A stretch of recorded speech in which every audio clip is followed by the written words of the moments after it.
Another study fresh from Bill Gates. What kind of crazy stuff does he claim this time?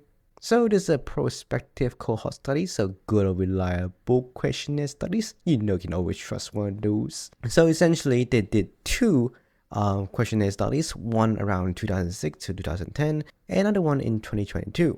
And the median follow-up of 11.9 years. That's right, they did two questionnaire studies, one at the beginning and one at the end. Screw logic. Bruh. They do have a nice participation size though, 415,737, aged between 40 to 69. Nice.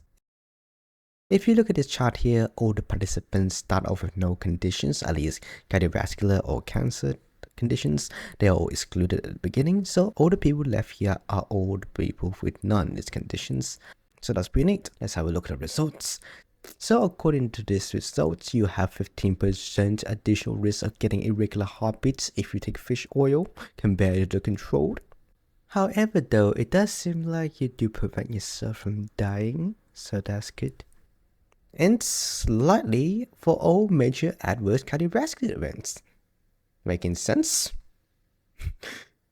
Advancement for heart failure was also lower in the fish oil group. Taking fish oil increases 5% of your chances of getting stroke. Stroke to death also goes up. Wonderful study, really.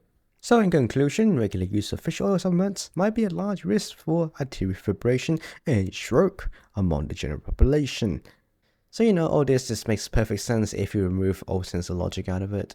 So here's another study. Excessive amounts of omega-6 to omega-3 levels is found in a Western society which promotes pathogenics of many diseases including cardiovascular diseases, cancer, and inflammatory and autoimmune diseases, where an elevated or higher amount of omega-3, i.e. a lower ratio of omega-6s to omega-3s, have the suppressive effects of all these symptoms including cardiovascular diseases.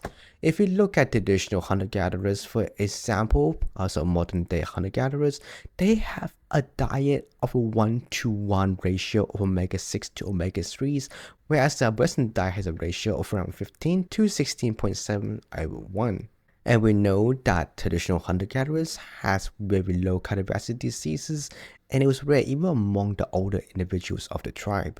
So somehow taking a supplement which decreases your ratio from a 15-to-1 or 16.7-to-1 back closer to a 1% ratio is somehow dangerous for us.